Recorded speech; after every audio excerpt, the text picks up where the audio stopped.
नमस्कार, मैं हूं अवधेश कुमार। मित्रों, राहुल गांधी जी के द्वारा चुनाव आयोग पर फर्जी मतदाता बनाने, एक एक मतदाताओं के दो दो जगह तीन तीन जगह नाम होने, उनके पते गलत होने, गलत तरीके से मतदाता सूची बनाकर भाजपा को जिताने में सहयोग करने, ऐसे आरोप लगातार लगाए जा रहे हैं और वो अब इतनी गंभीर अवस्था में पहुंच गए हैं कि देश को विचार करना पड़ेगा कि इन आरोपों के साथ क्या किया जाए। राहुल गांधी जी ने कल जो कुछ भी कहा है और उसके हिसाब से उन्होंने पूरा विजुअल दिखाए हैं, ग्राफिक के साथ वो सामने आए थे और 1 घंटा 11 मिनट का उनका पूरा प्रेस कॉन्फ्रेंस था जिसमें उन्होंने बात रखी है और कुल मिलाकर उन्होंने यही कहा है कि इस देश में चुनाव आयोग मतदान चोरी करता है, चुनाव परिणाम चोरी करता है, वो भाजपा को जिताता है। ऐसे करीब उन्होंने पहले तो बोल दिया कम से कम 100 लोकसभा सीटों पर मतदान चोरी किए गए और अगर 15 सीटें भारतीय जनता पार्टी को नहीं आती तो नरेंद्र मोदी इस समय प्रधानमंत्री नहीं होते। तो उनके अंदर अगर यह दर्द है कि नरेंद्र मोदी प्रधानमंत्री नहीं होते और उनकी जगह वो प्रधानमंत्री हो गए होते और इस कसक में अगर इस तरह के आरोप लगाते हैं तो जाहिर है कि अब इसके बारे में जो मान्य तरीके होते हैं उसी में बात करनी पड़ेगी। चुनाव आयोग ने अंततः इसका संज्ञान लिया, लेकिन चुनाव आयोग की अपनी सीमाएं होती हैं। सुप्रीम कोर्ट तो आपको नोटिस भेज करके बुला सकता है, नहीं आएंगे तो आपके विरुद्ध आदेश जारी कर सकता है, आपको गिरफ्तार भी करवा सकता है, आपको सजा दे सकता है। ये अधिकार चुनाव आयोग को नहीं है, वो संवैधानिक संस्था वो भी है। लेकिन पहले भी उन्होंने जो आरोप लगाए महाराष्ट्र के चुनाव को लेकर, उसके बारे में चुनाव आयोग ने अपने तथ्य दिए, बाकी भी तथ्य आ गए हैं उसके बारे में, लेकिन उनका आरोप जारी है। यहाँ भी उन्होंने महाराष्ट्र को लेकर आरोप लगाए हैं। चुनाव आयोग ने कहा है कि भाई आप आरोप लगा रहे हैं, बहुत अच्छा है, हम जो है कि हमने गड़बड़ किया तो आप इसी को शपथ पत्र में दे दीजिए। एक चुनाव आयोग के 1960 का एक पीपुल्स रिप्रेजेंटेटिव एक्ट जो है, जन प्रतिनिधित्व अधिनियम की जो धारा है, उस धारा 22 के तहत एक कानून है कि आप अगर फर्जी वोटर का आरोप लगाते हैं तो आप शपथ पत्र दे दीजिए। और उस शपथ पत्र में आप उसमें सब लिखा होता है कि आपने मैं जो कुछ भी कह रहा हूँ वो सब सही है और उस पर और मैं अपनी बात पर अड़ा हुआ हूँ और आप उसमें तो वो जो उसमें और उसको राहुल गांधी को कुछ नहीं करना है। वो जो फॉर्म है जन प्रतिनिधित्व अधिनियम की धारा 20(3) का बी, वो फॉर्म है, उस पर साइन कर देना है। अब भैया आप अगर ये कह रहे हैं कि खासकर उन्होंने मध्य बेंगलुरु क्षेत्र की लोकसभा क्षेत्र की बात की है, सेंट्रल बेंगलुरु का, कि वहाँ एक महादेवपुरा क्षेत्र है, हमारे 4 क्षेत्र से हम जीत रहे थे, महादेवपुरा विधानसभा क्षेत्र है जहाँ से 1,250,000 फर्जी वोट डलवा दिया है वहाँ चुनाव आयोग ने, क्योंकि वो सारे मतदाता फर्जी हैं जिन्होंने वहाँ वोट डाला है, उनके नाम पर वोट डाल दिए गए और ये भाजपा चुनाव जीत गई है। अब ये बहुत बड़ा आरोप होता है। कोई भी एक विधानसभा क्षेत्र में चुनाव आयोग को पहले से मालूम था कि यहाँ से भारतीय जनता पार्टी हार सकती है, इसलिए एक विधानसभा क्षेत्र में वोट बढ़ा दो और भारतीय जनता पार्टी को जिता दो, क्योंकि जो वोटिंग हुई होगी वहाँ वोटिंग की संख्या होगी, वहाँ सभी पोलिंग एजेंट का हस्ताक्षर होगा, फिर जहाँ जो स्ट्रांग रूम होता है जहाँ रखा जाता है वहाँ सारे पार्टियों के प्रतिनिधि होते हैं, फिर जब ईवीएम खोला जाता है तो सारा दिखाया जाता है कि इस ईवीएम को आप देख लीजिए, वही है, सील है कि नहीं है, हस्ताक्षर सही है कि नहीं है, उसके बाद खोला जाता है, वहाँ सारे के पोलिंग एजेंट होते हैं। तो ये कैसे हो सकता है? अब इसी का एक उदाहरण मैं महाराष्ट्र से दे रहा हूँ, ठीक इसी प्रकार का। भारतीय जनता पार्टी ने धुले लोकसभा क्षेत्र का एक देवेंद्र फडणवीस जो मुख्यमंत्री हैं उन्होंने एक उदाहरण दिया कि धुले लोकसभा क्षेत्र में हम 4 विधानसभाओं में जीत रहे थे, 1,90,000 से हमारी लीड थी, लेकिन मालेगांव सेंट्रल में जो कि मुस्लिम बहुल इलाका है, कांग्रेस के पक्ष में एक पक्षीय वोट हो गया और वहाँ से 1,94,000 के आसपास वोटिंग कांग्रेस को हुई है और हम 4,000 से लोकसभा चुनाव हार गए। तो क्या भारतीय जनता पार्टी ये कहे कि नहीं ये तो सब फर्जी मतदाता है और 2-4 नाम ले आए? देखिए, कहीं भी किसी मतदाता का कोई गलत नाम प्रिंट हो सकता है। एक मतदाता का 2-3 जगह नाम भी हो जा सकता है, क्योंकि बहुत सारे लोग इतने सीरियस नहीं होते हैं। गांव में है, गांव छोड़ दिए, यहाँ आ गए, नाम उनका कटा नहीं। कुछ लोग ऐसे भी होते हैं कि उनका 2 जगह नाम है, इधर भी वोट डाल आते हैं, उधर भी डाल आते हैं, ऐसी होती है। लेकिन ये संख्या कोई ऐसी नहीं है कि 1 करोड़ में संख्या हो, 2 करोड़ में संख्या हो जाती है। लेकिन चुनाव आयोग ऐसा कर रहा है, जो संवैधानिक संस्था है, चुनाव आयोग कर रहा है, भारतीय जनता पार्टी को जिताने के लिए कर रहा है। भारतीय जनता पार्टी को जनता वोट नहीं दे रही है और चुनाव आयुक्तों की भाजपा नियुक्ति करके और उसके अनुसार से पूरा का पूरा उसको वो पूरा षड्यंत्र के तरीके से मैनिपुलेट करके चुनाव जीत रही है। तो ये तो भयानक स्थिति है। अब आपको दूसरा राहुल गांधी जी के राहुल गांधी जी के प्रश्न के ही उत्तर में 2 तथ्य और हैं। राहुल गांधी जी ने कुछ नाम बताए। उन्होंने कहा कि हमने तो मेहनत की और एक क्षेत्र का हमने आंकड़ा आपको सामने रखा है, क्योंकि हमारे पास उतने संसाधन नहीं है कि हम बहुत ज़्यादा क्षेत्र के ले आ सके। क्यों नहीं ले आ सकते? किसी भी एक क्षेत्र का ला सकते हैं तो 10 क्षेत्र का ला सकते हैं, आप 100 का नहीं ला सकते हैं। जो आरोप उन्होंने महाराष्ट्र की, जैसे उन्होंने कहा कि महाराष्ट्र में अंतिम समय में 1 करोड़ नए वोटर जोड़े गए।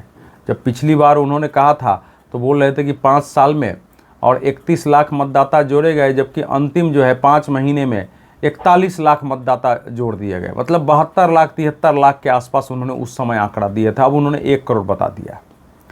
इसी आंकड़े को जो महाराष्ट्र के बारे में उन्होंने कहा, राहुल गांधी जी के पास अपने आंकड़ा नहीं आ रहा है। देश में एक वर्ग है जो भारतीय जनता में मानने के लिए तैयार ही नहीं हुआ। जब नरेंद्र मोदी के नेतृत्व में भारतीय जनता पार्टी 2014 में बहुमत प्राप्त कर गई तो मानने के लिए तैयार नहीं था।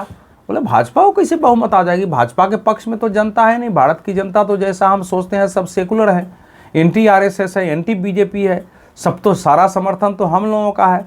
तो उसी समय से कई अभियान चले, तो वो सारे जो तत्व हैं, एलिमेंट, और धीरे धीरे राहुल गांधी के इर्द गिर्द खड़े हुए हैं और इसी प्रकार के आंकड़े लाते हैं।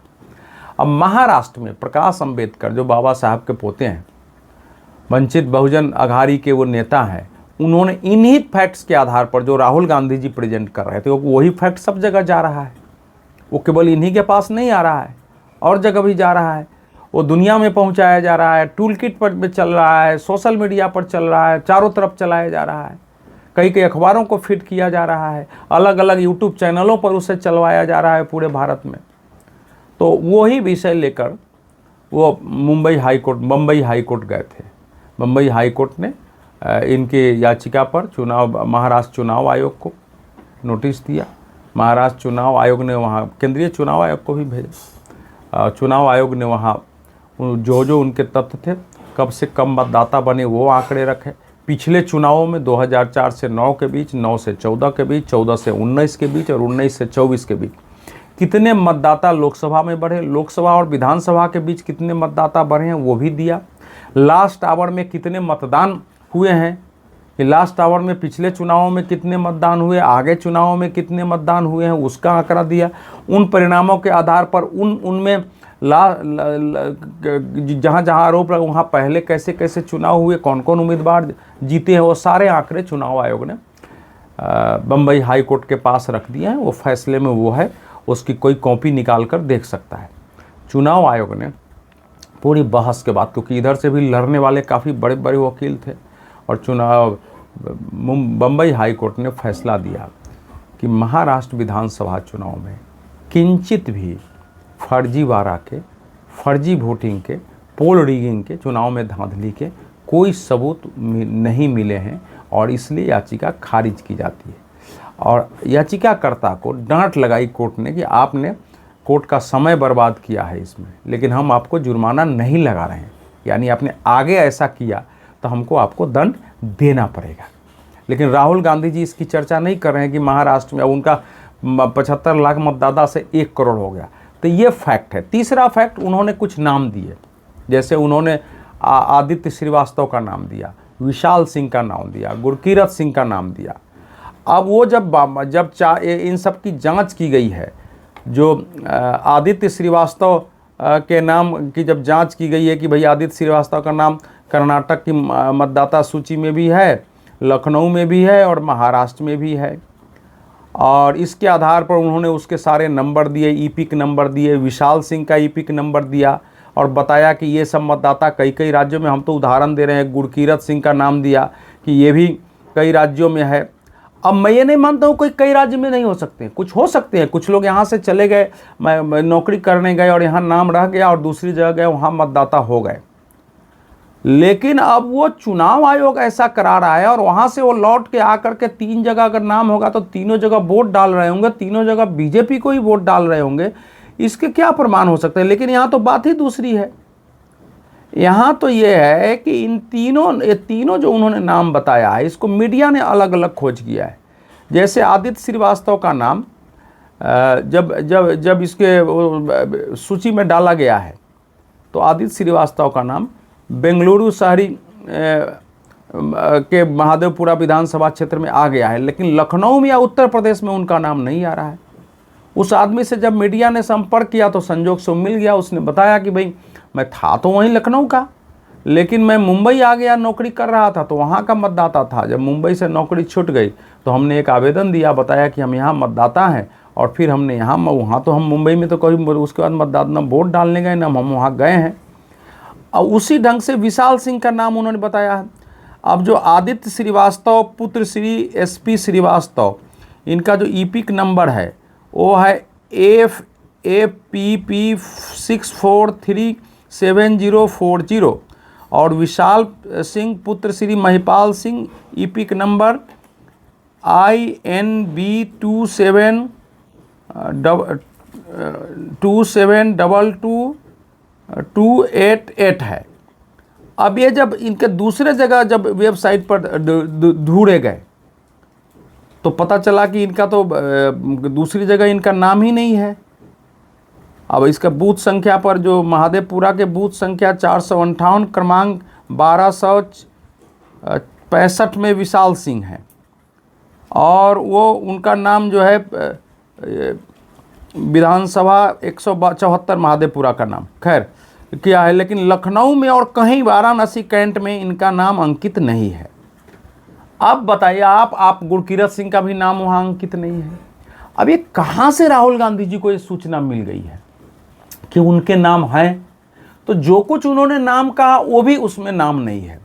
अब चुनाव आयोग कह रहा है कि अब शपथ पत्र पर साइन करिए। जब वो प्रेस कॉन्फ्रेंस कर रहे थे तो उस पर प्रेस कॉन्फ्रेंस के समय ही चुनाव आयोग को पता चल गया था, और उनको ये भी पता चल गया था कि चुनाव आयोग ने शपथ पत्र दिया। उन्होंने कहा कि जो मैं बोलता हूँ वही सत्य है, वो वचन है, मैंने जो बोल दिया वही है, मैं शपथ वही मेरा शपथ है। अब आप शपथ पत्र पर साइन नहीं करेंगे। अरे भाई, शपथ पत्र पर आप साइन कर दीजिए, उसके बाद एक तरीका होता है। कोर्ट को तो कोई अपने से भी संज्ञान ले सकता है, लेकिन कोर्ट में आप कोई याचिका लेके जाते हैं ना, कोर्ट का कोई गलत फैसला भी है तो पुनर्विचार याचिका आप लेके जाते हैं, उसके विरुद्ध जाते हैं, अपील करते हैं।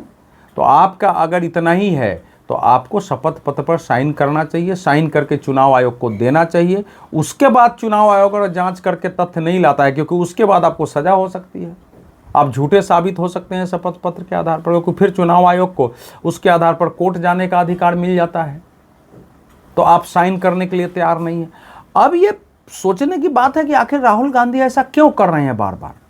आप देखेंगे कि 2014 के परिणाम के बाद से ही देश में एक बड़ा वर्ग, जिसमें कांग्रेस की संख्या सबसे ज़्यादा रही है, पहले EVM को लेके, इलेक्ट्रॉनिक वोटिंग मशीन को लेके पूरे देश में लगातार हर कहीं हाई कोर्ट में मामला जा रहा है, सुप्रीम कोर्ट में जा रहा है, और विदेशों में इसके विरुद्ध अभियान चलाए गए। टूल किट बने इसके अभियान के लिए।